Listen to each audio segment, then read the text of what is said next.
नमो बुद्धाय नमो बुद्धाय नमो बुद्धाय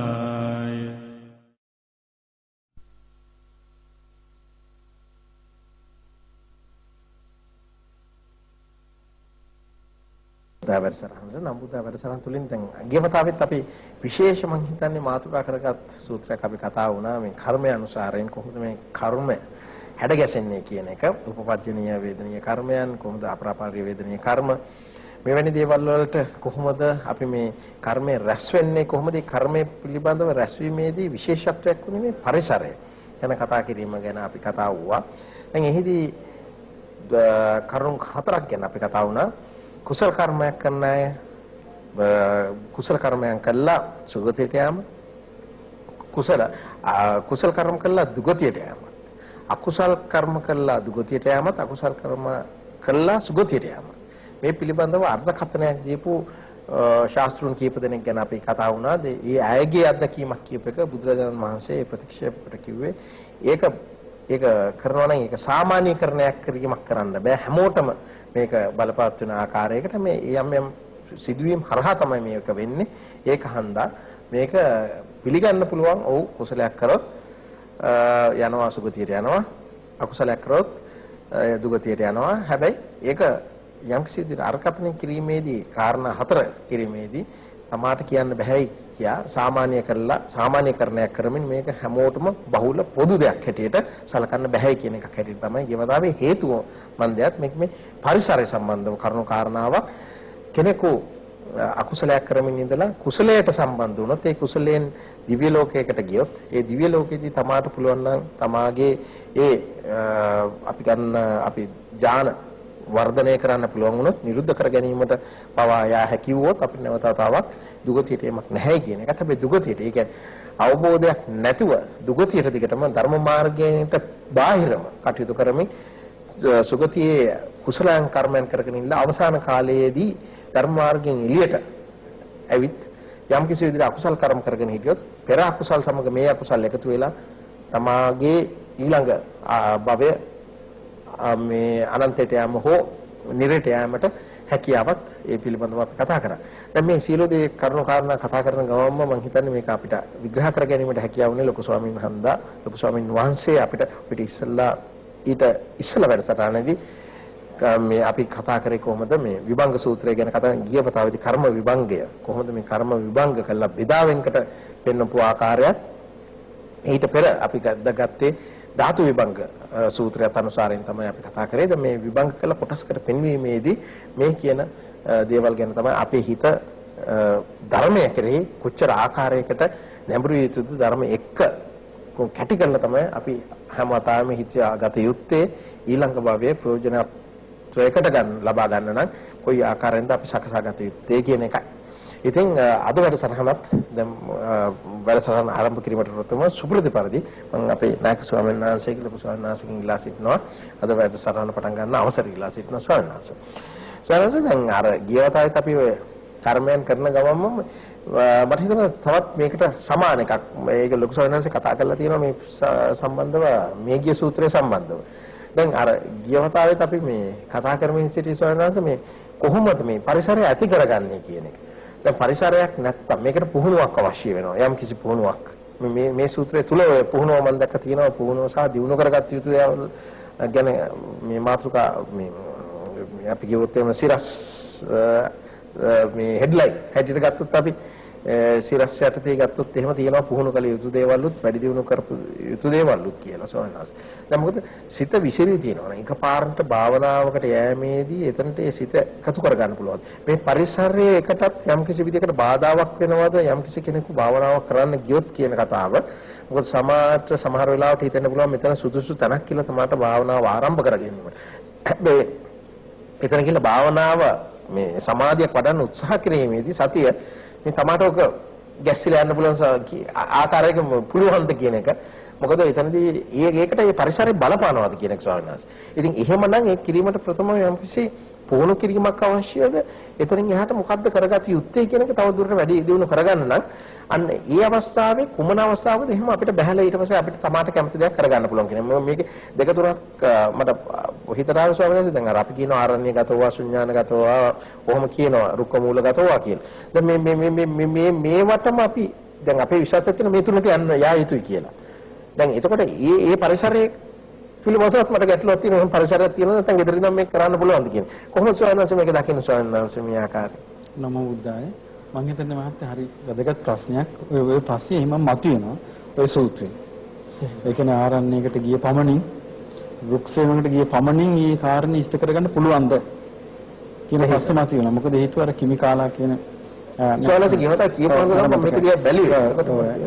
ඔය සූත්‍ර දේශනාවේ තියෙන්නේ අර මේගිය ස්වාමීන් වහන්සේ. බුදුරජාණන් වහන්සේ එතකොට වැඩ සිටි මේ චාලිකා කියන පර්වතේ.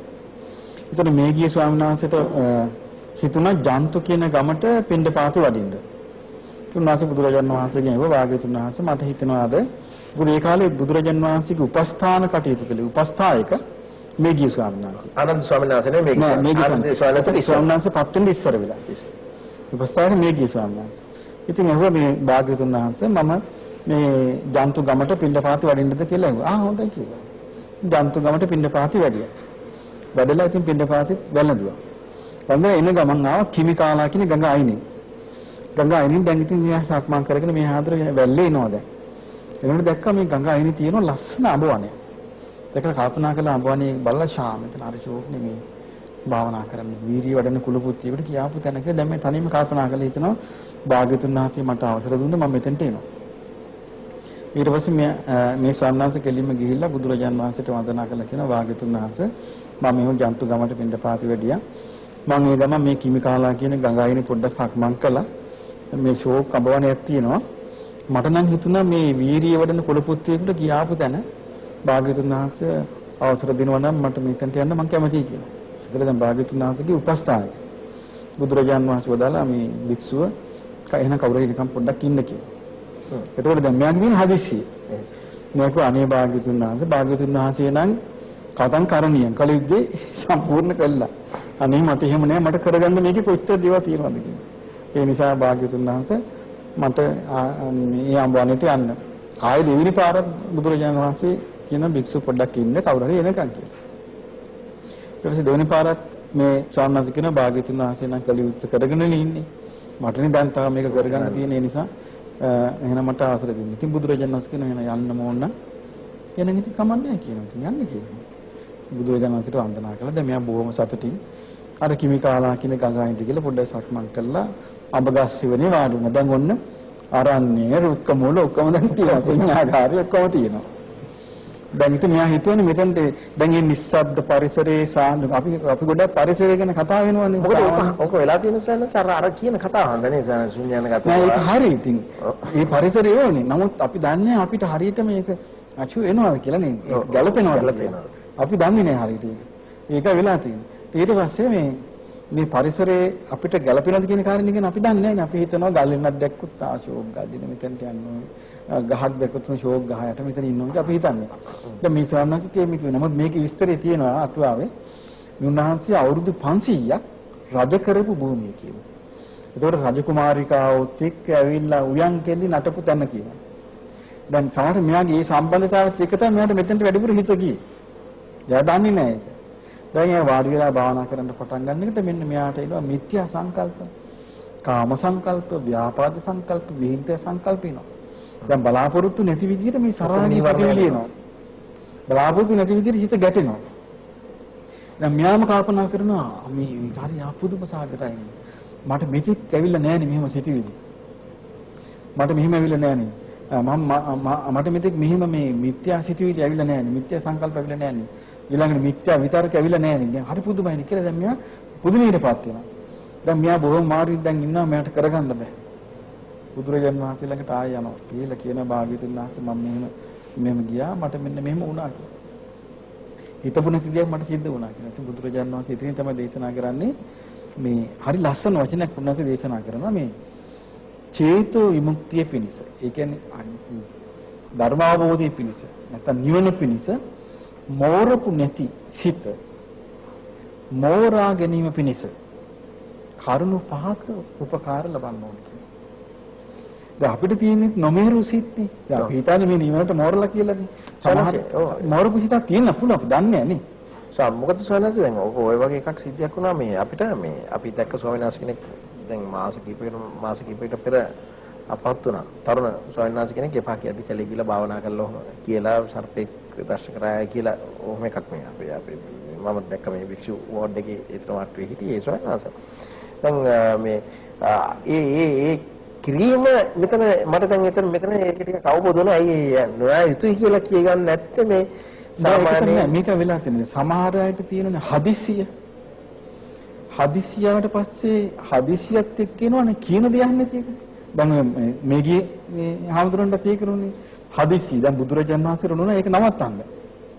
කිව්වා මේ ගියේ යන්න එපා පොඩ්ඩක් ඉන්න කවුරු හරි එනකන් කියලා.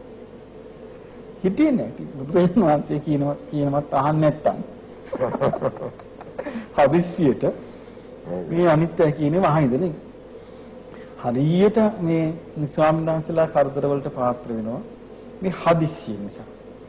ඊළඟට ඔය ගිහියත් එහෙම.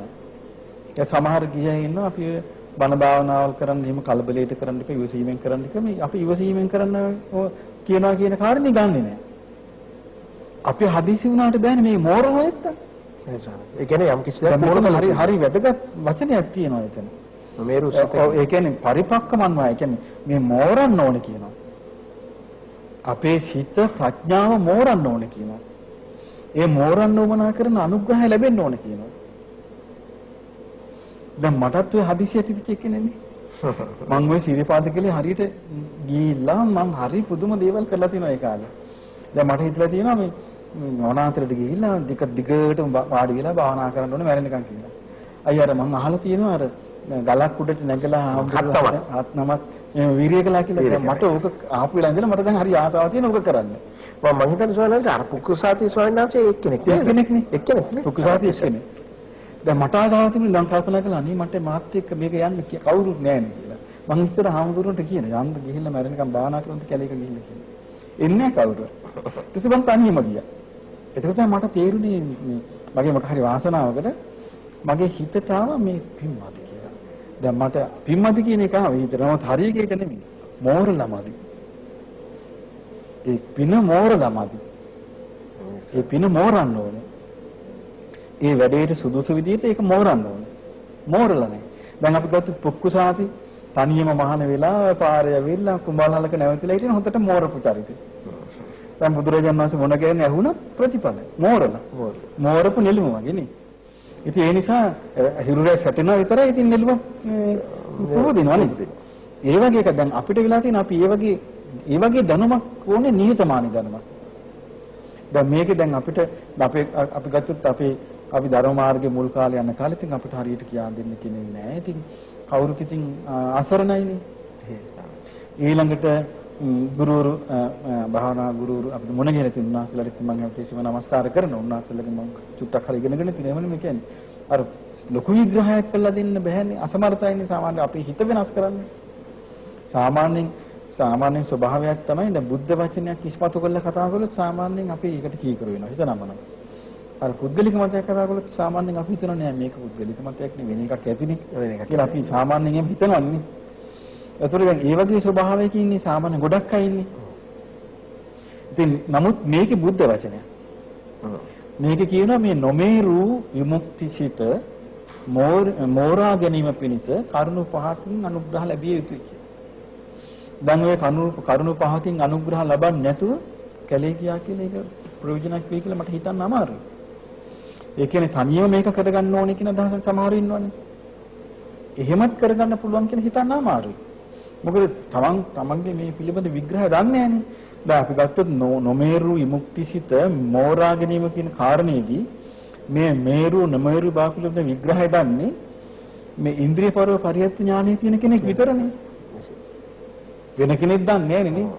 දැන් බුදුරජාන් වහන්සේ දවසක් භික්ෂුන් වහන්සේලා තීන්සමත්ත බිකු කියලා තියෙන තීන්සමත්ත සූත්‍රය තියෙනවා. 30 නමක් ඇවිල්ලා මේ වාඩි වෙනවා. 30ම ආරණ්‍ය වාසී. පාංශකූලික, තෙචීවරික, පිණ්ඩපාතික, දුතාංගදාර. ඇවිල් වාඩි වෙනවා. 30ම කෙලෙස් නැසලා නැහැ. බුදුරජාන් වහන්සේට හිතුණා මේ 39ම මේ වාඩි වෙලා ඉන්න තැනම අරහත්ත්වයටපත් වෙන මම ධර්මය කියන්නේ. අන්න එතකොට ඒ කියන්නේ උන්වහන්සේ දැක්ක මේක. චාර ඉන්ද්‍රියවර පරිවර්තන ඥානෙන් දැක්ක මෝරලා. ධර්ම දේශනාව කළා ඒ ආසනියම අරහත්ත්වයටපත් වුණා.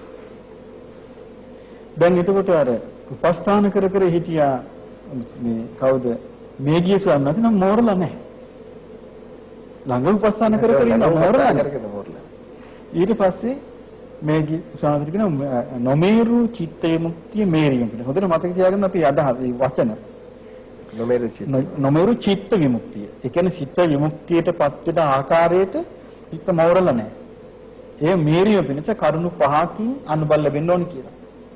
ඒ පළවෙනි එක තමයි කියනවා එයා කල්යාණ මිත්‍ර සම්පත්තියෙන් යුක්ත කෙනෙක් කියනවා. ඒක තියෙනවා කල්යාණ සහායකෝ කල්යාණ සම්පවංකෝ.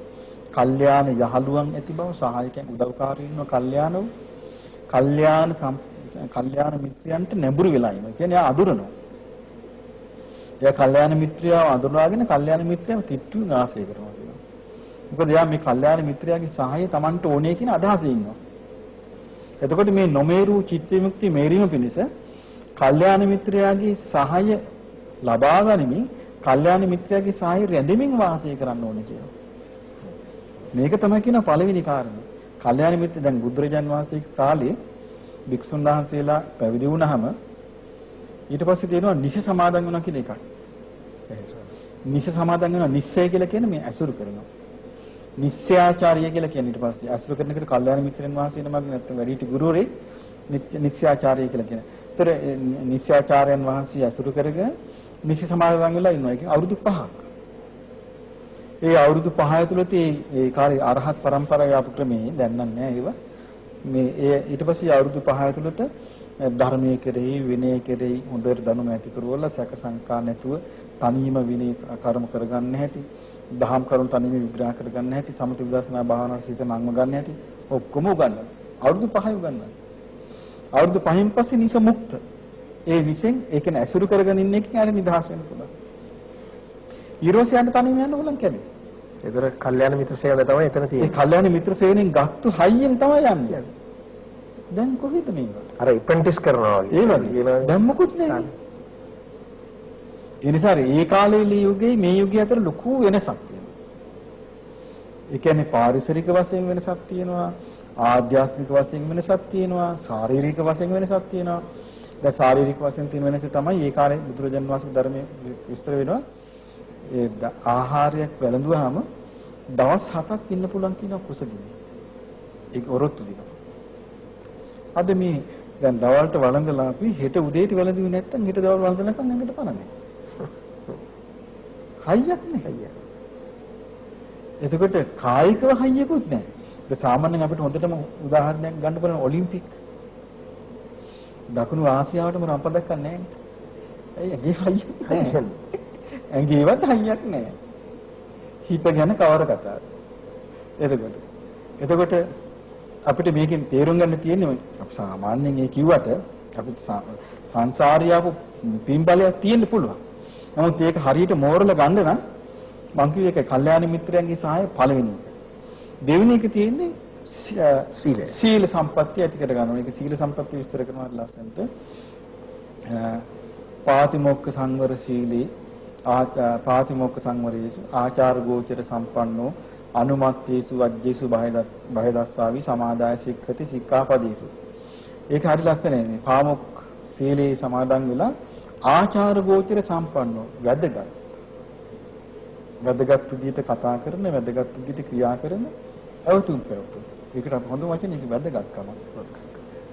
තමන්ගේ ජීවිතය සම්බන්ධයෙන් වැදගත්කමක් තියෙනවා. එතකොට එයා සමාදන් වූ ශික්ෂාපදයන්හි ආරක්ෂා කරගෙන ඉන්නේ. වැදගත් චරිතයක් යා. දැන් එහෙම තමයි ඉස්සර පැරණි හාමුදුරුවන්ගේ තිබිච්ච ලක්ෂණ තමයි වැදගත්කම. වැදගත් කතා බහ. වැදගත් ක්‍රියාකලාප. ඒක පැරණි හාමුදුරුවෝ හොඳට කැපී පෙනෙන්න තිබුණා. එතකොට මට මතකයි අපේ ගුරු හාමුදුරන් වහන්සේගේ තීමේ අපවත් විවදාල දඹගස්සාරි සුමේදන්කර නායක හාමුදුරන් වහන්සේ උන්වහන්සේලාගේ ජීවිතවල මොනවා හරි විවේචන කළ බොහොම රහසේ තමයි වචනේ කියන්නේ. වැදගත් චරිත. ඊ ආචාර ගෝචර සම්පන්න බව.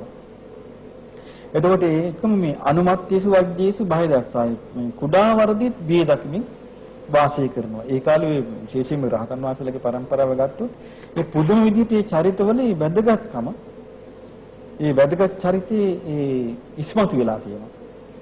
එතකොට ඒක තමයි දෙවෙනි කාරණේ කියනවා. මොකද හේතුව ඒ හැමතිස්සෙම මේ අපි කියන්නේ ස්වයං පාලනයකින් යුක්තයි. හැමතිස්සෙම ස්වයං පාලනයක් තියෙනවා. වචනේ සම්බන්ධයෙන් ස්වයං පාලනයක් තියෙනවා. කායික ක්‍රියා සම්බන්ධයෙන් ස්වයං පාලනයක් තියෙනවා. දැන් මානසිකව ගත්තොත් මේ ස්වයං පාලනය එනවා මේ සීලය.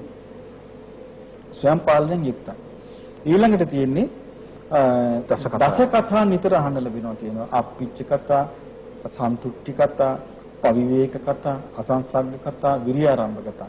අප්පිච්ච කතා කියලා කියන්නේ අල්පේච්ඡ බව පිළිබඳ කතාව. ඊළඟට පවිවේක කතා කියලා කියන්නේ හුදෙකලා වාසයේ සිටීම ගැන කතාව. අසංසග්ග කතා කියන්නේ මේ නොයලි දායකයන්ට පිරිකරට බඩු බාහිර ආදීට නොයලි වාසය කිරීම. විරියාරම්භ කතා කියන්නේ උත්සාහය. ඒක දැනක මට මතකයි එක භික්ෂුන් වහන්සේ නමක් එක මහා තෙරුන් වහන්සේ නමක් බඩේ රුජාවකින් අසනීපයකින් උන්වහන්සේ ටිකක් වේදනාව වැඩි වෙලා කිඳිරි ගෑවා. එතකොට මේ උන්වහන්සේ ගැන බොහෝ කීර්ති ഘോഷා පැතිරලා තියෙන උන්වහන්සේ උතුම් කෙනෙක් මාර්ගඵලලාභී කෙනෙක් රහතන් වහන්සේ කෙනෙක් කියලා. උන්වහන්සේව බලන්න රජුරු ඇවිල්ලා. එතකොට ගෝලනම කියනවා අනේ ස්වාමීනි රජුරු ඇවිල්ලා ඔබ වහන්සේ කිඳිරි ගෑවොත් ඔබ වහන්සේගේ කීර්ති නාමයට මේක හානියක්. උන්වහන්සේ හිස්සද්දේ. රජුත් එල්ලම කතා කරලා ගියා. හිස්සද්දයි. බඩ පිපුරුවා. බඩවල එළියට ආවා. හිස්සද්දයි. ගෝල්නමෙල කතා කරලා ගෝල්නම ආවා. පොඩි නම මේ ඉවසීම ප්‍රමාණවත් නේද කියලා. අපිට අදා ගන්න බෑ නේද? මේ ලංකාවේ සිද්ධ වෙච්ච අනුරාධපුරේ. එතකොට ඒ විදිහට ආධ්‍යාත්මික ශක්තියකින් යුතු උත්තමයන් වහන්සේලා තුළ කොච්චර මේ දස කතාවයි කොච්චර අනුබලයක් ලබන්න බැරිද නේද? අදිෂ්ඨාන. ඊළඟට එක තැනක එක කතාවක තියෙනවා මේ දස කතාවල වලට හරි මේ ලස්සන කතා තියෙනවා මේ අටුවාවල. එක තැනක තියෙනවා මේ අනුරාධපුරේ ස්වාමීන් වහන්සේ පවුලේ පොඩි නමක් මහාන වුණා. පොඩි කාලේ මහාන වුණා. මහාන වෙලා සිතුල් පවුවට තමයි මේ වැඩි ධර්ම ඉගෙන ගන්න. ඉතින් ගුරු ස්වාමීන් අවුරුදු ගණනාවකට පස්සේ ගුරු හාමුදුරුවන්ට හැමදෙස්සම කියනවා අනේ අපේ පොඩි හාමුදුරුවෝ එක්කගෙන ඉන්න බලන්න ආසයි කියලා ගෙදරින් කියනවා. ඉතින් ගුරු හාමුදුරුවෝ අවුරුදු ගාණක් ගිහිල්ලා. ඉතින් ගුරු හාමුදුරුවෝ කිව්වා මේ පාර මං එහෙනම් පොඩි ළමයි එක්කන් එන්නම්කෝ කියලා. ඊට පස්සේ ඒ පාර ඒ ගෙදර අම්මයි තාත්තයි දෙන්න මේ විහාරයට ගිහිල්ලා කියනවා මේ ආරාමයට ගිහිල්ලා ස්වාමීනි මේ පාර ආගන්තුක වඩින භික්ෂුවකට අපිට දානමාන දෙන්න අපිට පවරන්න කියනවා. හොඳයි මේ නම් මේ පාර ආගන්තුක භික්ෂුණාම වහන්සේලා කීපනමක් වඩිනවා. එහෙනම් ඔය අම්මට අපච්චිට අපි මේ භික්ෂුණාසිනම පවරන්නම් කියනවා. උපස්ථාන කරන්න. දැන් මොන්න පුතා මහාන වෙලා දැන් පුතා වඩිනවා. ඒතර පුතාට ගිහිල්ලා මේ ගුරු ගුසානස් කියන පොඩි නම දෙමාපියන්වත් බලාගෙන එන කතා බස් කරලා එන වස්වසලා අනුරාධපුරේ වඩින්නකෝ කියනවා. දැන් පොඩි නම එහෙමයි කියලා වස්වසන්න වඩිනවා. දැන් පොඩි නම උස මහතයි. දැන් ඉතින් අර මේ හොයාගන්න බෑ. තමන්ගේ දරුවා කියලා හොයාගන්න බෑ. දැන් රූපේ වෙනස් වෙලා.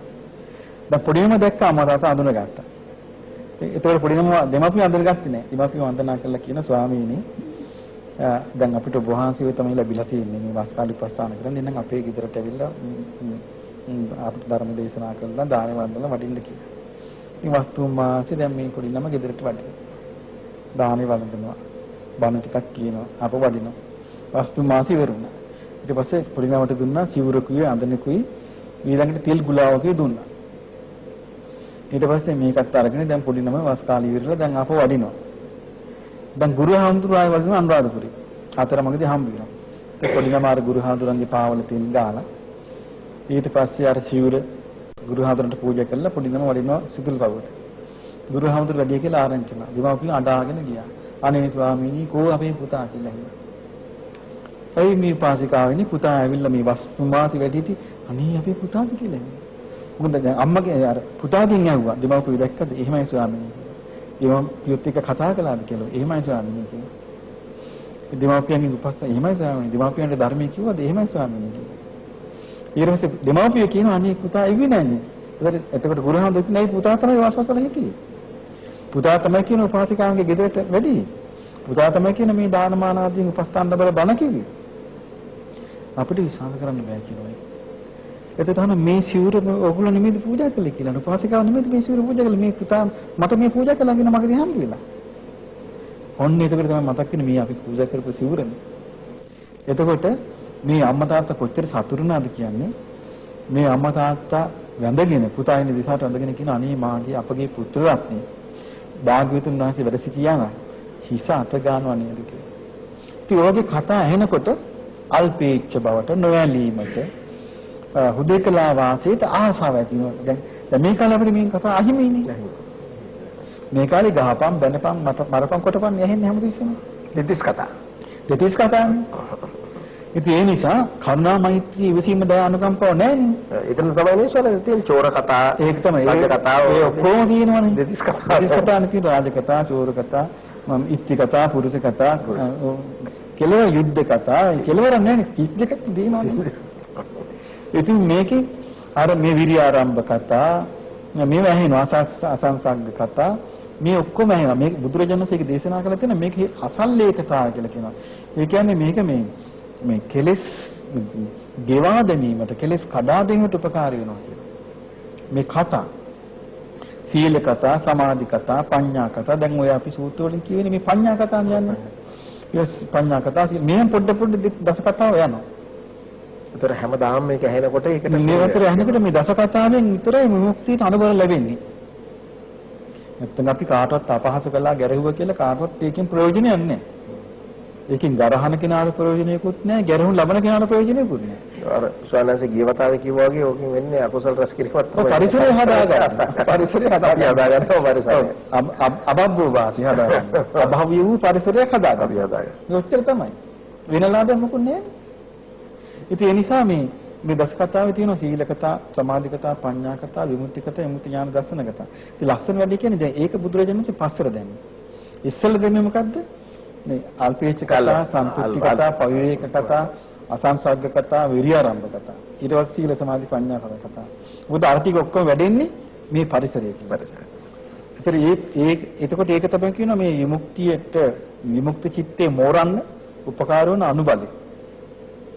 ඉතින් මේ අනුබලය ඉස්සර ලැබුණේ ඉස්සර හරියට ඔය මේ අරිවංශ සූත්‍ර දේශනාවේ හැමතැනම ඉස්සර තිබිලා තියෙනවා. දැන් අපි ගත්තොත් ඔන්න සිතුල්පව්වේ නැත්නම් දීඝවාපී. ආර්යවංශ සූත්‍ර දේශනා තියෙනවා. ආර්යවංශ සූත්‍ර කියන්නේ ආර්ය ප්‍රතිපදාව. ආර්ය ප්‍රතිපදාව තමයි ඒකේ තියෙන්නේ. ඊතරීතර චීවර සම්තුට්ඨිත, ලද සිවුරෙන් සතුටු වීම. ඊතරීතර සේනාසන සම්තුට්ඨිත, ලද වාසස්ථානයේ සතුටු වීම. ඊතරීතර පිණ්ඩපාත සම්තුට්ඨිත, ලද පිණ්ඩපාත සතුටු වීම. භාවනා රමතා. සතිපට්ඨානයේ ඇලී වාසය කිරීම. මේක ගැන තමයි ඉස්සර හාමුදුරුවෝ කතා කළේ. ඒකට අනිත් හාමුදුරුවෝ වඩිනවා මේක අහන්නේ. ඒක අහලා ඊට පස්සේ ඒගොල්ලෝ ඒක පුරුදු කරනවා. ඒකට දස කතාව තමයි හම්බෙන්නේ. දැන් ওই දඹදිව වන්දනාවත් බුදුරජාන් වහන්සේ මේ අනුමත කළ තියෙන දස කතාව එතන ආවේ. මොකද පරිනිර්වාණ මොහොතේ ආනන්ද හාමුදුරුවෝ අහනවා භාග්‍යතුන් වහන්සේ වැඩ ඉන්නකොට අපිට නානා ප්‍රදේශ වලින් උතුම් සංඝ රත්නයේ වඩිනා භාග්‍යතුන් වහන්සේ බහ දකින්න. ඒකට අපිට දස කතාව ලැබෙනවා. භාග්‍යතුන් වහන්සේව දකින්න එනකොට උන්වහන්සේලා අපිට ආශ්‍රය කරන්න ලැබෙනවා. ඒකට දස කතාව අහන්න ලැබෙනවා. භාග්‍යතුන් වහන්සේ පිරිනුවන් පෑවට පස්සේ අපිට මේ උතුම් සංඝයා ආශ්‍රයයකට ලැබෙයිද? දස කතා අහන්න ලැබෙයිද කියලා. ඒක තමයි බුදුරජාණන් වහන්සේ වදාළ එහෙනම් මේ ශ්‍රද්ධාවන්ත කුල පුත්‍රයා තථාගතයන් වහන්සේ උපදිච්ච තැන, බුදු වෙච්ච තැන, පිරිනුවන් පාපු තැන මේ ධම්සප්පවතුන් දේශනා කරපු තැන රැස් වෙන්නේ. මේ දස කතාව පිණිස කතාව. ආදී ඔක්කොම ඉවරයි. ඒක හොඳට මම හොඳට ඒක දැක්කා මම අර මහා පරිනිබ්බාන සූත්‍රයේ. අද අපිට තියෙන එකම පුහු ආඩම්බරකමක් විතරයි.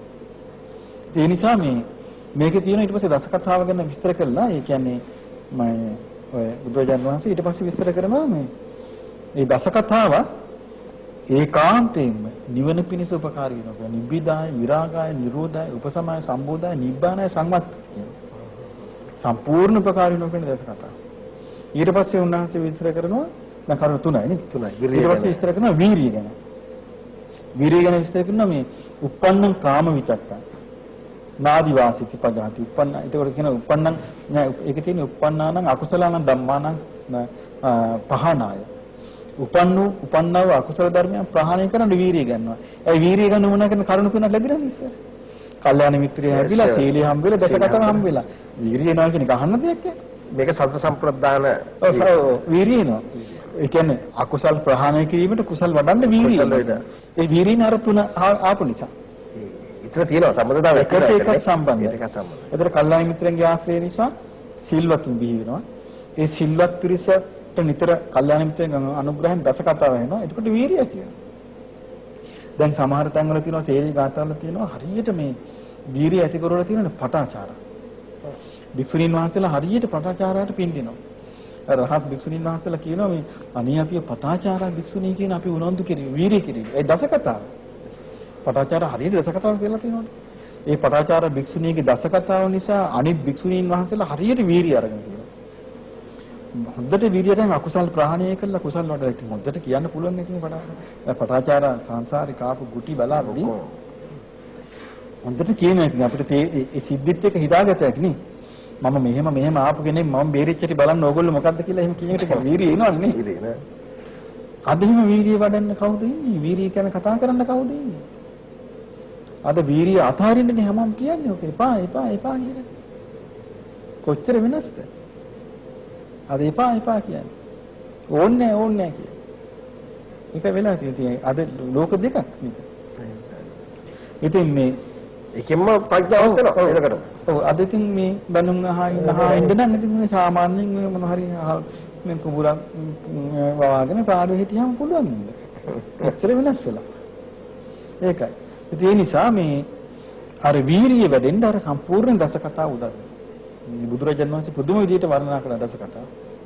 ඊළඟට තියෙන්නේ ප්‍රඥාව. ඒක පෙන්වන්නේ උද්‍යත්ත ගාමිනී ප්‍රඥාව කියලා. උද්‍යත්ත ගාමිනී ප්‍රඥා ආර්ය නිබ්බේධිකා. ඒ කියන්නේ ආර්ය වූ නිබ්බේධිකා කියන්නේ කලකිරීම ඇති වෙන ප්‍රඥාව. ඒ කියන්නේ ඇතිවීම නැතිවීම අනිත්‍ය ප්‍රතිසංයුක්ත වූ මේ විදර්ශනා ප්‍රඥාව. ඒක තමයි කියන ඇතිවීම නැතිවීම පිළිබඳ මේ අවබෝධය ඇති වෙන්නේ. මේ කරුණු පහේ ඊට පස්සේ බුදුරජාණන් වහන්සේ විස්තර කරනවා මේ ගිය කල්යාණ මිත්‍රයන් ඇති කල්යාණ සහායකයන් ඇති කල්යාණ මිත්‍ර ආශ්‍රයට නැඹුරු එක්කිනාට මේක කැමැති වෙයි කියලා. සිල්වත් වීම. ඒතර සිල්වත් වීම ලැබෙන්නේ කල්යාණ මිත්‍රයන්ගේ ආශ්‍රය. ඊළඟට දේශනා කරනවා කල්යාණ මිත්‍රයන් ඇති කල්යාණ සහායකයන් ඇති කල්යාණ මිත්‍ර ආශ්‍රයට නැඹුරු එක්කිනාට මේකත් ලැබෙයි කියලා. ලැබීම කැමැති වෙයි කියනවා. දස කතා. කල්යාණ මිත්‍ර ආශ්‍රය කල්යාණ මිත්‍රයන්ගේ ඇසුර ඇති කෙනාට මේකත් ලැබීම කැමැති වෙයි කියනවා. වීරිය. කල්යාණ මිත්‍රයන්ගේ ඇසුර, කල්යාණ මිත්‍රයන්ගේ ආශ්‍රිත තියෙන කෙනාට මේකත් ලැබී කැමැති වෙයි කියනවා. ප්‍රඥාව. එතකොට මේ ඔක්කොම තියෙන්නේ කල්යාණ මිත්‍රයන්ගේ ආශ්‍රයෙන්. හුදෙකලා වීමෙන් නෙමෙයි. දැන් එතනදී ඒක තමයි ස්වාමීන් වහන්සේ අදට බලපාලා තියෙන එකක්. ඒක අදට බලපාලා තියෙන එකක්. සමහර ස්වාමීන් වහන්සේලා වරත් කියලා තියෙනවා මේක එක ආකාරයෙන් මේක වඩනවා. කියනවා පස්සේ අවුලක්. මොකද කියන්නේ ගුරුවරයෙක් නැහැ කියන එක ගුරුවරයෙක් හොයාගන්න විදියක් නැහැ ගුරුවරයෙක් නැහැ කියන එක කොහොමද මේක කරන්නේ කියන එක වෙන දේවල් ගොඩක් පිට වෙලා තියෙන ගුරුවරයෙක් නැහැ නෙමෙයි ගුරුවරයෙක් අවශ්‍ය නැහැ කියන එක අවශ්‍ය නැහැ. එතන තමයි කල්යාණ මිත්‍රයෙක් ගුරුවරයෙක් අවශ්‍ය නැහැ කියන මතය තමයි ගොඩක් ඉන්නේ. තමුන්ටම කරන්න පුළුවන්. තමුන්ටම කරන්න. දැන් මොකද බුදුරජාණන් වහන්සේ දේශනා කළා තියෙන මාර්ගය යෑමෙන් ධර්ම විනී ශාස්ත්‍රුන් වන්නේ කියලා. ඒක ධර්ම විනී ශාස්ත්‍රුන් වහන්සේ කියව එක මම කෙනෙක් රැවටෙන්න පුළුවන්. එන් ධර්ම විනී ශාස්ත්‍රුන් නම් අපිට ගුරුවරු මොකටද? නෑ ඒකත් ඒ ආකාරයෙන්. මාන්නින්වනේ. මේ ධර්ම විනී ශාස්ත්‍රුන් වහන්සේ ශාස්ත්‍රුන් වහන්සේ ඉදිරිය ආචාර්ය උපාධ්‍යාය ඔක්කොම ඉන්නේ. මේ ශාස්ත්‍රුන් වහන්සේ වෙනම වැඩ ඉන්නවා. ආචාර්යන් වහන්සේලා උපාධ්‍යායන් වහන්සේලා කල්යාණ මිත්‍රයෝ වෙනම ඉන්නවා. මේක පටලව ගත්තම බෑනේ කරන්නේ. මේක පටලව ගන්නවා ශාස්ත්‍රුන් වහන්සේ හැටියට ධර්ම විනී තියෙන අපිට කවුරුත් වෙන කවුරුත් ඕනේ නැහැ කියන්නේ. මෙතන තමයි වරදින්නේ. ඉතින් බුදුරජාන් වහන්සේ ආචාර්ය උපාධ්‍යාය ග්‍රහණය ආචාර්ය ග්‍රහණය ඊළඟට නිස්සය ග්‍රහණය මේ ඔක්කොම පනවලා තියෙන්නේ මොකද? පනවලා තියෙන්නේ මේ ආචාර්ය උපාධ්‍යායන් වහන්සේලා යටතේ නිස්සය ආචාර්යයන් වහන්සේලා යටතේ වාසය කරමින් කල්යාණ මිත්‍ර සම්පත්තියෙන් තමයි මේ අනුග්‍රහය ලබන්නේ. ඒ අනුග්‍රහය ලැබමින් ශාස්ත්‍රුන් වහන්සේගේ ශාස්ත්‍රු ශාසනය හික්මෙනවා. ඒ ශාස්ත්‍රු ශාසනය තමයි ධර්ම විනය. ඒ ධර්ම විනය තමයි හික්මෙන්නේ අර අනුග්‍රහය යටතේ. අද වෙනකට වෙනස් වෙලා. ඉතින් ධර්ම විනය කතාව තියෙනවා. නමුත් ශාස්ත්‍රු ශාසනය ගැන කතා කරනවා. අර කල්යාණ මිත්‍ර කියන එක අතාරිනවා. ඉතින් කරගන්න බෑ. අන්තිමට වෙන්නේ මොකද? තමන්ගේ මොකක් හරි විග්‍රහයක් කරගන්නවා. කරගෙන ඊට පස්සේ මේක පටලවනවා. පටලුව ගත්තට පස්සේ ඉතින් මේ පැටලිච්ච දේ තමයි දැන් ওই තායිලන්ත බුරුමේම හරියට මේ පැටලිලි තියෙනවා. ගොඩක් අය ගොඩක් මහන්සි ගන්නවානේ. අපේ රටට වඩා හරියට මේ බණ භාවනා සම්බන්ධයෙන් මහන්සි ගන්නවා මේ රටවල් දෙකේ. හරියට සෙන්ටර්ස් තියෙනවා මධ්‍යස්ථාන මහන්සි ගන්නවා. නමුත් මහන්සි ගනිද්දි සමහර කෙනෙක් මම කිව්ව එකයි. අර භාවනා කරන්න දැන් බෑ මොකක් කරගන්න බෑ ඔන්න පුද්ගලිකව මොකක් හරි කාරණයක් කොනක් අල්ල ගන්නවා. භාවනාව සම්බන්ධ. අල්ලගෙන ඒකෙන් මොකක් හරි සමාධියක් ඇති කරගන්න යහපත් තත්ත්වයක් දිනු කරගන්න. ඊට පස්සේ උන්වහන්සේ ඒක කියා දෙනවා මේ ක්‍රමයක් හැටියට. එර්සෝනසිසල කිව්වා කියන්නේ. ඒක තමයි වෙන්නේ. ඒක තමාගේ විරියෙන් උපදවා ගන්න. විරිය ගන්න තමන්ගේ මේ අකුසල් ප්‍රහාණයට කුසල් වැඩිවීමට කරගත්තු උපක්‍රමයෙන් උපදවා ගන්න එකක්. නමුත් අනිත් එකකට ලැබෙන්න ඕනේ ධර්ම විනයයි. ඒ ශාස්ත්‍රීය ශාස්ත්‍රයෙන් ලැබෙන්න ඕනේ. ගොඩක් වෙලාවට ඉන්නේ ශාස්ත්‍රීය ශාස්ත්‍රයෙන් ලැබෙන්නේ නැහැ. ඊට පස්සේ මම මෙහෙම කළා මට මෙහෙම ප්‍රතිඵලය ඔයගොල්ලෝ මේක කරලා බලන්න කියනවා. ඒක ශාස්ත්‍රීය ශාස්ත්‍රයෙන් ඉවරයි නේද? එහෙම තමයි භාවනා ක්‍රමවලදී ගොඩක් ඇති වෙන අර්බුද ඇති වෙන්නේ. එහෙම නැති වෙන එකට වෙන්නේ අනිත් සාමාන්‍ය ස්වභාවය තුළ ඔක්කොම ප්‍රතික්ෂේප කරනවා. මේ කාලේ කරන්න බෑ කොහේ කරන්නද කාටද පුළුවන් කොයිද සමාජයක් උපද්දවා ගත්තේ ඉන්නේ කොයිද සිල්වත් වෙන්නේ කියලා ඊට පස්සේ කරන්නේ එක ගරහනවා. මේ දෙකෙන්ම යහපතක් වෙන්නේ නැහැ හරි විදිහට කරේ නැත්තම්. ඒතර මේකට වමනා කරනවා කියන්නේ ඒකයි. කල්යාණ මිත්‍රයා ආශ්‍රයෙන් තමයි සීලය ඇති වෙන්නේ. කල්යාණ මිත්‍රයා ආශ්‍රයෙන් තමයි දස කතාව. කල්යාණ මිත්‍රයා ආශ්‍රයෙන් තමයි වීරිය. කල්යාණ මිත්‍රයා ආශ්‍රයෙන් තමයි ප්‍රඥාව කියනවා. එතකොට දැන් කල්යාණ මිත්‍රයා හඳුනා ගන්න හොඳ එකක්. යමෙක් කල්යාණ මිත්‍රයෙක් නම් කල්යාණ මිත්‍රයාගේ ඇසුරෙන් සීලය ලැබිය යුතුයි. යමෙක් කල්යාණ මිත්‍රයෙක් නම් කල්යාණ මිත්‍රයාගේ ඇසුරෙන් දස කතාව ලැබිය යුතුයි. යමෙක් කල්යාණ මිත්‍රයෙක් නම් කල්යාණ මිත්‍රයාගේ ඇසුරෙන් වීරිය ලැබිය යුතුයි. යමෙක් කල්යාණ මිත්‍රයෙක් නම් කල්යාණ මිත්‍රයාගේ ඇසුරෙන් ප්‍රඥාව ලැබිය යුතුයි. මේ හතර ලැබෙන්නේ නැත්නම් යා කොච්චර කල්යාණ මිත්‍රයෙක් වෙද්ද දන්නේ නැහැ. කල්යාණ මිත්‍රයෙක් නෙමෙයි. කල්යාණ මිත්‍රයෙක් නෙමෙයි. අපිම කල්යාණ මිත්‍ර කියන වචනේ පාවිච්චි කරනකොට මම කල්යාණ මිත්‍රයෙක් මගේ ළඟට ඉන්න මම උදව් කරන්න කල්යාණ මිත්‍රයෙකුගෙන් දක්වන්න ඕන අනුග්‍රහය මම දෙන්නම් කියනවා. කියලා සීලයට අනුග්‍රහ දක්වන්නේ නැත්තම්, දස කතාවෙන් අනුග්‍රහ දක්වන්නේ නැත්තම්, අකුසල් ප්‍රහාණයට කුසල් වර්ධනයට වීරියෙන් අනුග්‍රහ දක්වන්නේ නැත්තම්, ප්‍රත්‍යාංග අනුග්‍රහ දක්වන්නේ නැත්නම් එතන කල්යාණ මිත්‍ර ක්‍රියාවලියක් නැහැ. එහෙම තමයි කල්යාණ මිත්‍ර හොයාගන්න තියෙන්නේ. මේ සූත්‍රය හරි වටිනවා අන්න ඒකට. කල්යාණ මිත්‍ර හොයාගෙන ඉන්න නිසා. ඊළඟට තමයි බුදුරජාණන් වහන්සේ දේශනා කරන්නේ මේ පංච ධර්මයේ පිහිටා. ඒ කියන්නේ කල්යාණ මිත්‍රන්ගේ අසුර, සිල්වත් බව, දස කතාව, වීරිය, ප්‍රඥාව පංච ධර්මයේ පිහිටා මත්තේ කරුණු හතරක් වැඩි යුතුයි කියනවා. ඒකේ පෙන්වා දෙන්නේ අසුභ භාවේතබ්බ රාගස පහනාය. අසුභේ වැඩි යුතුයි කියනවා රාගේ ප්‍රහාණය වීමට. මෙත්තා භාවේතබ්බ ව්‍යාපාදස පහනාය. මෛත්‍රී වැඩි යුතුයි කියනවා ව්‍යාපාදේ ප්‍රහාණය කරන්න. ඊළඟට කියනවා ආනාපාන සති භාවේතබ්බ විතක්කෝපච්ඡේදාය. විතර්ක නැති කිරීමට ආනාපාන සතිය වැඩි යුතුයි කියනවා. සිත විසිරණයකට. ඊළඟට තියෙනවා අනිච්ච සංඥා භාවිතබ්බ අස්මිමාන සමුග්ඝාතාය. අස්මිමාන කියන්නේ මම විමේ කියන මාන්නේ නැති වෙන්න අනිච්ච සංඥා වැඩි යුතුයි කියනවා. ඒක කියනවා අනිච්ච සංඥිනෝ අනත්ත් සංඥා සංඨාති. අනිත්‍ය වඩන එක්කිනා අනිත්‍ය හඳුනා ගන්න එක්කිනාට තමයි කියනවා අනාත්ම සංඥාව පිහිටන්නේ. අනත්ත් සංඥි අනත්ම සංඥාව තියෙන එක්කිනාට කියනවා අස්මිමාන සමුග්ඝාතං පාපුනාති. අස්මිමාන සමුග්ඝාතයට පමිනෙන්නේ. එතකොට තියෙනවා දිත්තේව ධම්මේ නිබ්බාණක් කියනවා. එතකොට මේ ජීවිතේදී මෙයාට නිවන කියනවා. දැන් ස්වාමීන් දැන් මේ පහ දැන් අපි දැක්කා. දැන් මේ පුහුණු කිරීම. දැන් මේ ප්‍රගුණ කළ යුතු දේවල් පහතරක් තියෙනවා. මේ හතර කොහොමද අර ස්වාමීන් කල්යාණ මිත්‍ර සේවනයෙන් අඳුර ගන්න පුළුවන්ද කෙනෙක්ගේ රාගය අධිකයි කියලා. තවත් එක්කෙනෙකුට මොකද ඒක කමඨාන් දෙනවා කියන්නේ වගේ එකක්ද ස්වාමීන්? ඒ කියන්නේ ඔය කියන්නේ අර චරිත සොයා ගැනීම වගේ එකක්ද? ඔව් චරිත මොකක්ද හරියන්නේ රාග චරිත එහෙම හිතාගන්න මට එහෙම බෑ. මොකද මේකේ අපි ඒක ප්‍රායෝගිකව දකින්න ඕනේ. මම හිතන්නේ ගොඩාක් දෙනෙකුට අඩු වැඩි වශයෙන් රාගයෙන් දුක් විඳිනවා. ද්වේෂයෙන් දුක් විඳිනවා. ඊළඟට නොහිත විසිරීම අකුසලෙන් දුක් විඳිනවා. එතකොට ඒ අවස්ථාවේදී හේතු වෙන්නේ බුදුරජාණන් වහන්සේ විස්තර කරනවා. ඒ විස්තරය තමයි අර කල්යාණ මිත්‍යාගෙන් ලැබෙන්නේ. මොකද්ද? බුදුරජාණන් වහන්සේ විස්තර කරනවා මේ රාගය ඇති වෙන්න හේතු වෙනවා කරුණ. ඒකේ දේශනා කරන සුබ නිමිත්තක් අයෝනිසෝ මනසිකාරය. එතකොට අපි ගත්තොත් මෙහෙම එකක්.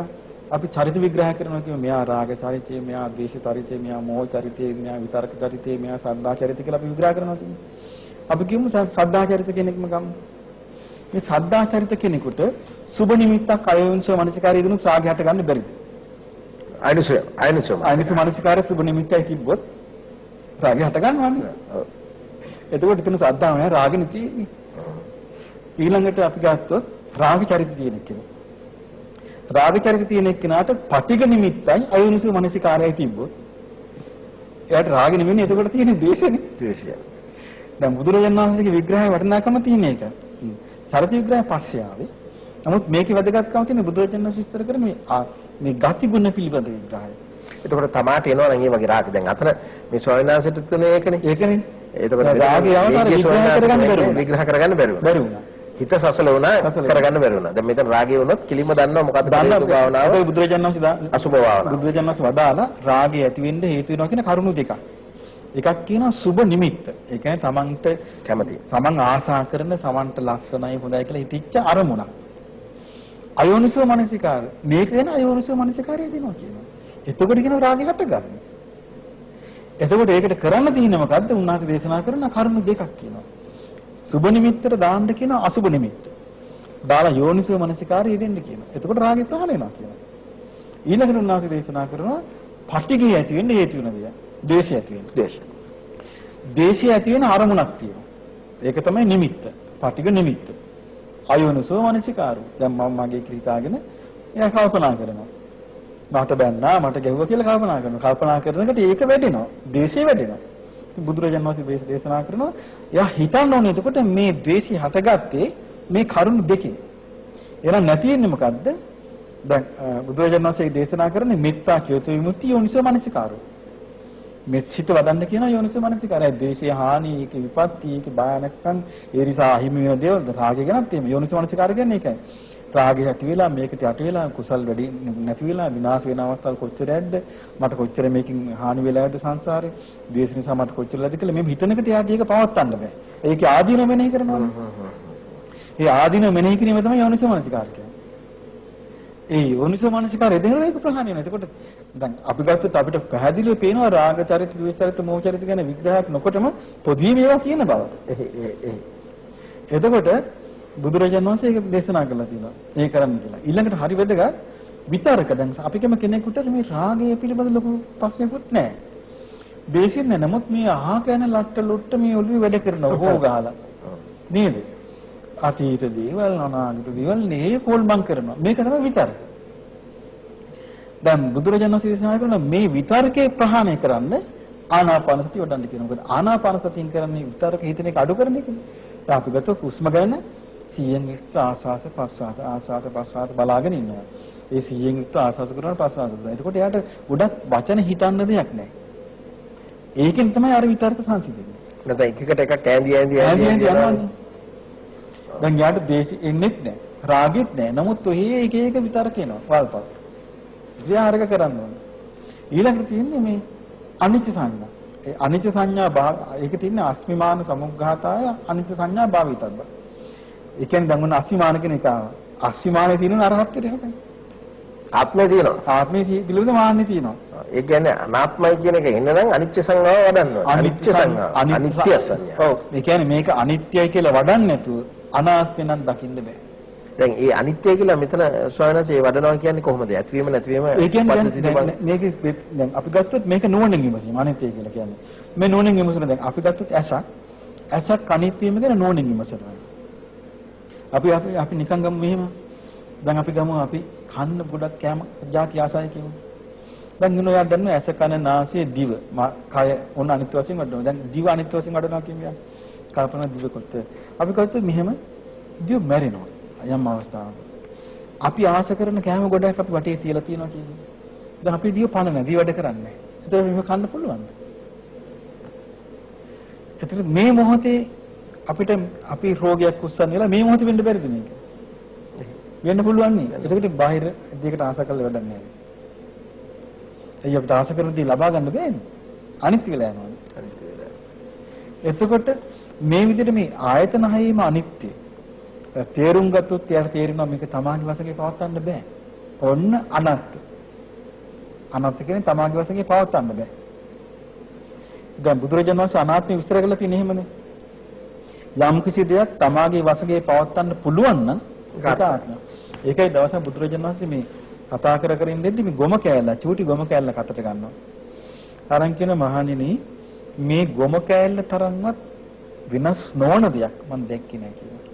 තමාගේ වශයෙන් පවත්තන්න මේ ගොම කැල්ල තරම්වත් දෙයක් නැහැ කියනවා මේක. එහෙම තිබ්බනම් අපිට මේක නිදහස් වෙන්න බෑ කියනවා.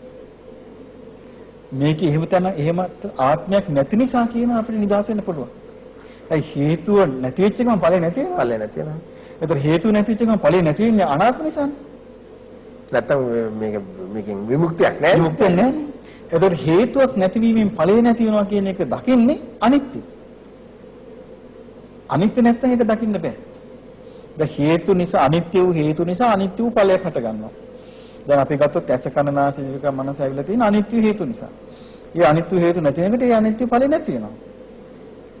එතකොට නමුත් දැන් අපි ගත්තොත් අනිත්‍ය හේතු නිසාම ඔන්න අපිට උපපජ්ජ වේදිනේ කර්ම අපරාපාර වේදිනේ කර්ම හට ගන්නවා. එතකොට මේ කර්ම හට ගන්න අනිත්‍ය හේතු නිසා උපදිනවා. එතකොට එහෙම හට ගන්න නැත්තම් මොකුත් උපදින්නේ නැහැ පිරුණම් පානවා. ඒ විදිහට අර ඔක්කොම මේ අනාත්මයේ අවබෝධ වෙන්න අනිත්‍ය තුලින්මයි. මොකද මම සමහර විග්‍රහ දැකලා තියෙනවා මේ අනාත්මයේ වඩන්න කී කතා කරන තැන් ගැන. ඔය සමහර පොත්වල ඔය බටහිරක් තියෙනවා, ටිබෙට් ආගෙත් තියෙනවා. අනාත්මය වඩන්න බෑ එහෙම. පැහැදිලිවම බුද්ධ දේශනාව තියෙන මයිකයි පාලි වචනේ කිව්වේ. අනත්ත් සංඤිනෝ අනත්ත් සංඥා සන්තාති. අනිත්‍ය සංඤිනෝ අනත්ත් සංඥා සන්තාති. ඒ කියන්නේ අනිත්‍ය සංඥාවෙන් යුක්ත එක්කිනාටයි අනාත්ම සංඥාව පිහිටන්නේ. අනාත්ම සංඥාව තියෙන එක්කෙනයි මේ ආශ්‍රිමාන සමුග්ඝාතම් පාපුණාති. ආශ්‍රිමානයේ කියන එක සමුග්ඝාතම් කියන මුලින්ම නැති වෙනවා. අරහත්ත්වයටපත් වෙනවා. ඒකේ ඊළඟ වචනේ තියෙන්නේ දිත්තේව ධම්මේ නිබ්බාන. මෙලොවදීම නිවනටපත් වෙනවා කියලා. ඒ නිසා අත් වශයෙන්ම මේ දේශනාව අහලා ඊට පස්සේ මම හිතන්නේ මේගේ ස්වාමීන් වහන්සේගේ උත්සාහය සාර්ථක වුණා. මොකද මම හිතන්නේ ඊට පස්සේ කැලෑවට පයින් කල්පනා කරන්නේ නැතුව ඒක. ඊට පස්සේ මම හිතන්නේ මේ මේගේ ස්වාමීන් කිව්වේ කල්යාණ මිත්‍ර ආශ්‍රය ඔයා ඉන්න ඔබ ඉන්න. ඔබ යන්න එපා ඔය කැලෑවල් ගන්න. කල්යාණ මිත්‍රගේ ආශ්‍රයේ ඉන්න. ඒකවල තමයි ඒකවල අපිට පේනවා මේ අපිට අද කාලේ එහෙම නැහැ නේ. ඔව් නෑ සෝනසංග අද කාලේ අනාත්ම භාවය ගැන එහෙම උනත් කතා වෙනකොට කියනවා සම්දිෂ්ඨික අකාලිකයි කියලා මේ පරිච්ඡම්පාදේ පේනවාද කියලා. ඔව්. දැන් මේකත් ප්‍රශ්නයක් කියලා තියෙනවා. දැන් අපිත් ඔක කතා කරා මේ හැම එකම පේනවා නම් තමයි කියලා එහෙම කියන්න පුළුවන් කියලා මතයක් තියෙනවා ශ්‍රේණාංශ. දැන් ඒක ඔය එක ඒක වුණොත් අර මහා කම්බිබංග සූත්‍රය වගේ දැන් මම කිව්ව එක අපිට පේන දේ ඉදමේව සත්‍යම් මෝගමඤ්ඤා. මේකමයි ඇත්ත අනිත්‍ය වහිස් කියලා අපිට එතකොට අපිත් ඒකමයි කියන්නේ. එතකොට හේතුව ඵලය අපිට පේන්නේ නැහැ. ඒක තමයි. දැන් ශ්‍රේණාංශ කියපේකේ හේතුව ඵලය අපිට පේන්නේ අර අපරාපරිය වේදනේ කර්ම එහෙම බැලුවොත් එහෙම ඵලය හටගන්නේ පස්සේ. පස්සේ අපිට පේන්නේ නැහැ. අපිට පේන්නේ නැහැ. පේන්නේ නැහැ. ඉතින් මේකේ ඒකයි තියෙන්නේ. මේකේ අර අනිත්‍ය වශයෙන්ම බලන්න ඕනේ. හේතුප්‍රත්‍ය ධර්මයන්ගේ අනිත්‍යම විමසීමස බලන්න ඕනේ. ඉතින් අනිත් එක තමයි බුදුරජාණන් වහන්සේගේ දේශනාවල තියෙන වටිනාකම මම දැක්කේ. ඒක උන්වහන්සේ අපිට දේශනා කළා තියෙන්නේ මේ පටන් ගන්න මේ බොහොම මේ අපිට තේරෙන තැන. ගොරෝසු තැන කායानुපස්සනාව. හැමතැනම දෙන කායानुපස්සනාව. ඊට පස්සේ පටන් ගන්න දේශනා කළේ එතනින් යන්නේ කො වේදනානුපස්සනාවට. එතෙන් යන්නේ කො චිත්තානුපස්සනාව. ඊට පස්සේ අද ඊට ටික කරගෙන යන්න කියලා. ධම්මානුපස්සනාවට අන්තිම ඔක්කොම කරගෙන යන්න පරිසති ඔක්කොම ආනපස්ති කායනුපස්සනාවට. ඉතින් ඉන්න පටන් ගන්න ධම් පංච උපාදානස්කන්ධ ආයතන පරිසම්පාද චතුරාර්ය සත්‍ය ඔක්කොම ඊට පස්සේ තමයි තියෙන්නේ. චතුරාර්ය සත්‍ය හැම ධම්මානුපස්සනාවේ යන තියෙන්නේ. ධම්මානුපස්සනාව. ඉතින් උන්වහන්සේ හරි ලස්සනට ඒවා තෝරලා දෙනවා. දැන් ඔය මේ මොකද්ද මේ කවුද කේම රාජකුමාර බිම්බිසාර රජුගේ බිසවක් නේ. දැන් මේ බිසව රූපෙන් මත් වෙලා හිටින්නේ යන්නේ නැතුව. දැන් ඉඳලා ඊට පස්සේ බිම්බිසාර රජු උපක්‍රම කළා යවුවනේ. දැන් යන්නේ නැතුව හිටියා ආරංචියක් ගියා රූපෙට බයිනවා කියලා. බුදුරජාණන් වහන්සේ රූපෙට බයිනවා කියලා ආරංචියක් ගියා. මෙයා යන්නෙම නැහැ. දැන් බිම්බිසාර රජු ඉතින් කියනවා යන්නේ නැද්ද කියලා යන්නෙම නැහැ. ඊට පස්සේ මේ කෙනෙක් ලවා මේ කියනවා මේ වේළුවනාරාමේ සුන්දරත්වයේ ගීතීර නැගලා මේ බිම්බිසාර මේ කවුද මේ අයිනේ කියන්න කියලා. කවුද මේ බිසෝන්නාසියගේ කුටියේ මේ කාමරයේ අයිනෙන් වේළුවනාරාමෙන් කියන්න කියනවා. ඊට පස්සේ ඇහෙනවා ලස්සන ආසහිතම යන්න. දැන් ඔන්න මෙයා යනවා වේළුවනාරාමයට. දැන් බුදුරජාණන් වහන්සේ දන්නා මේ අගතනතුරු ලාභී. ගෞතම බුද්ධ ශාසනයේ අගතනතුරු ලාභී කෙනා මේ. කේම ලබන්න පින තියෙන එක්කෙනා මේ ඉන්නේ. දැන් ඉතින් ඇවිල්ලා දැන් ඔන්න මේ වේළුවනාරාම සිරින ආරම්භලා ඊරසෙන් පැනලා දුවන්න යන්නේ දැන් බුදුරජාණන් වහන්සේ ගාවට යන්නේ නැතුව. සේවකයෙක් කිව්වා බෑ යන්න විදියක් නැහැ. රජතුමාගේ නියමයක් තියෙනවා කිව්වා අනිවාර්යයෙන්ම බුදුරජාණන් වහන්සේ බැහැ දකින්න ඕනේ කියලා. දැන් මරන්න ගෙනියනවා වගේ දැන් මෙයා එකෙනෙක් හිතුවා අදත් රූපිට බණී එහෙනම් කියලා. දැන් එයා රූපිට ආසෙක් කෙනානේ. මේ අග්ගතනතුරු ලවන්න මේ ඉන්නේ. මේ බුද්ධ ශාසනය. ඉතින් බුදුරජාණන් වහන්සේ ළඟට ගියා. ගියාම දැක්කේ මොකද්ද? ලස්සන සුරූපී දිව්‍යාංගනාවක් වගේ අප්සරාවක් බුදුරජාණන් වහන්සේට පවන් සලනවා. ඒ පවන් සලනකට ඒක ටික ටික මේලා ගිහලා අටසකලිල වැටෙනවා. හරියට උපකාර කළේ අපරාපරිවේදනීය කර්මයක්. කලින් බුද්ධ ශාසනයක පැවිදි වෙලා මහානිදාන සූත්‍රය ඒ බුදුරජාන් වහන්සේ දේශනා කරපු මහානිදාන සූත්‍රයේ කටපාඩම් කරලා ඒ අනුව භාවනා පුරුදු කරපු කෙනෙක්. එතකොට එයාගේ ඒ කර්මයේ විපාක දෙන්න තියෙන අවස්ථාව දැන් එනවා කියලා බුදුරජාණන් වහන්සේ දැක්කා. ඊට අනුකූලව තමයි චිත්‍රයම අවලා දුන්නේ. ඉතින් බලන්නකෝ ඒ කියන්නේ බුදුරජාණන් වහන්සේගේ අවබෝධය. මෙයා අසවල් බුද්ධ ශාසනයේ මහානිදාන සූත්‍රයේ හදාරලා ඒ අනුව භාවනා වඩපු කෙනෙක්. ඒතර ඒක අනුව කරන්නේ අරහත්ත්වයටපත් වුණානේ ඉතින්. අරහත්ත්වයටපත් වුණා. ඔව්. ඒකට බලන්න ඒක හිර වෙලා තිබ්බේ මොකෙන්ද? නමුත් ඒ බුදුරජාණන් වහන්සේ ළඟට ආවා විතරයි අර ගැට ඔක්කොම ලිහිලා ගියා. ඒ නිසා දැන් මේ ජීවිතේ අපි හරියට පුරුදු කළොත් මේක කොච්චර පිළිසරණක් ලැබෙයිද?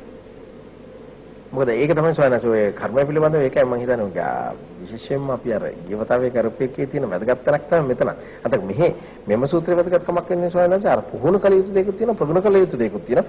ඊට අමතරව ඒ දෙකෙන් බාහිරව තමයි ඊට පස්සේ මේ දෙක හොඳට කරගත්තට පස්සේ දසකතා වලින් එහෙම හොඳට යම්කිසි ධෛර්යයක් ලැබුණාට පස්සේ තමයි ඊට පස්සේ එතන විරිය එනවා විරියත් එක්ක ගමන් ප්‍රඥාව තියෙන ඔක්කොම කල්යාණ මිත්‍රයන් හන්දා අසුර ක්‍රීමෙන් ලබන ප්‍රයෝජනයක් හන්දා.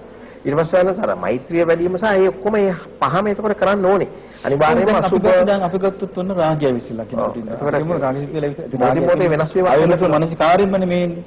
ඉතින් ඊට පස්සේ ඒක දැන් මෙයා කරන්න ඕනේ මේ හේතුඵල විමසන එකමයි. පටිගයත් එක්කත් එහෙමයි. පටිගයත් එක්කත් එහෙමයි.